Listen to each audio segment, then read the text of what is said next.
Coming to you from the heart of the Motherlode, this is EDC's Week in Review, your November 21st edition. Thank you for tuning in.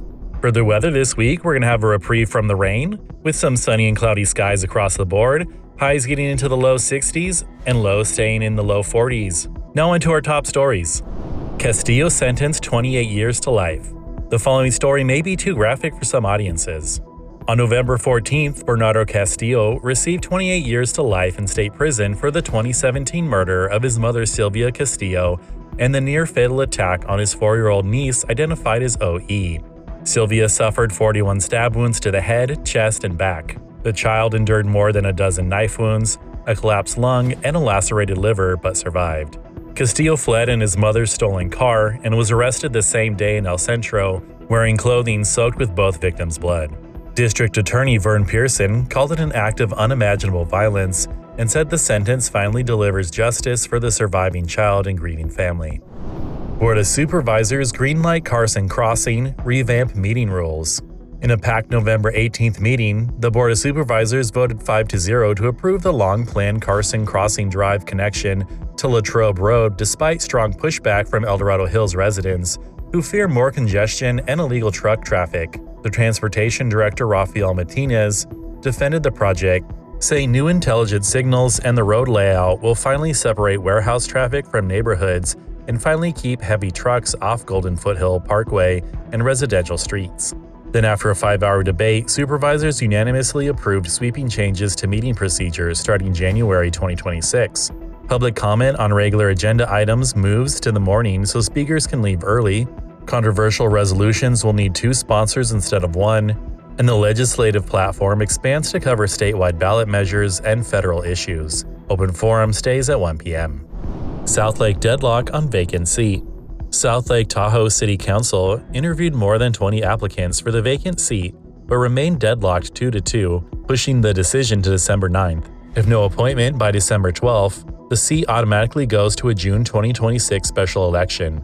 Mayor Cody Bass and Councilmember Scott Robbins backed Amy Zistra, citing her third-place finish in the last election and the will of the voters. Councilmember Keith Roberts and David Jenkins refused, preferring more decisions.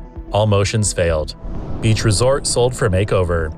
The former beach retreat and lodge on Lake Tahoe Boulevard has been acquired by Building Management and MetroVest Equities, who will invest $45 million, turning the 7.6-acre property with nearly 1,000 feet of private beach and a marina into Gurney's Lake Tahoe Resort and Spa, the luxury brand's first West Coast location. Renovations start immediately with a targeted spring 2027 opening. They'll bring construction jobs now and high-end hospitality positions later to South Lake Tahoe. EDH Chamber saves Welcome Center.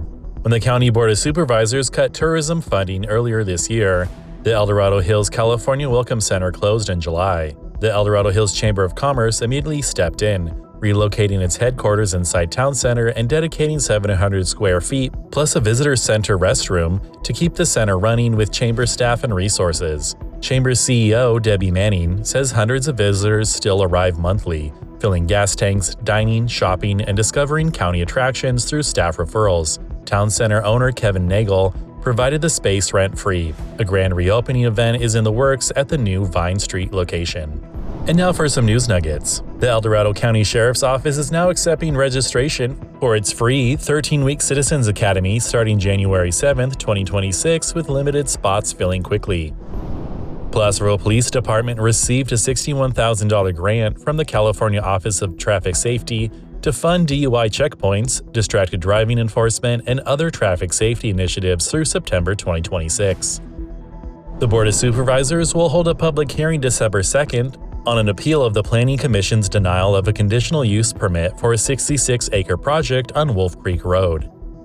The Planning Commission will hold a public hearing on December 11th to consider a proposed Greenstone RV and boat storage facility at Greenstone Cutoff. County supervisors voted 5-0 to dissolve the Calvary Meadows and Sundown Estates drainage zones after property owners rejected higher assessments, shifting future maintenance costs to the county. Revisions, volunteer-run resale shop in Cameron Park, reopened November 11th with a full holiday makeover, directing 100% of sales to Big Brothers Big Sisters mentoring programs. Green Valley Elementary in the Rescue Union School District was named a 2025 California Honor Roll School for the second consecutive year. El Dorado Hills resident and CHP Sergeant Ukiah Dunca has been appointed by Governor Newsom to the California State Lottery Commission, pending Senate confirmation. Main Street in Placerville will be fully closed to traffic on Friday, November 28th from 2 to 9 p.m. for the annual Hometown Holiday Tree Lighting Ceremony. The new Snowbound exhibit at the Fountain and Tallman Museum in Placerville is now open, showcasing the county's skiing history with rare artifacts and stories, and is running through mid-February. Millington Strings will present a free Christmas concert of beloved carols on December 6th from 6 to 8 p.m. at the historic Episcopal Church of Our Savior in Placerville. And on to our closing stories. Stephen Putoff publishes Soviet-era memoir.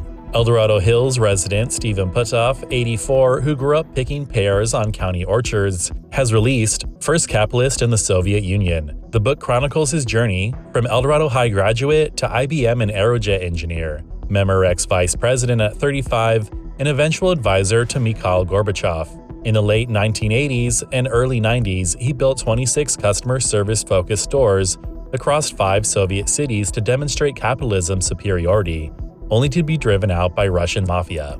Putoff, holder of 11 patents, including NFL coach's Bluetooth noise cancellation tech, warns against socialism's stagnation while celebrating family, faith, and his return to the county to be near daughter Wendy Thomas and 4 great-granddaughters. Available now on Amazon and steveputoff.com. Divide couple repaints Lincoln highway markers.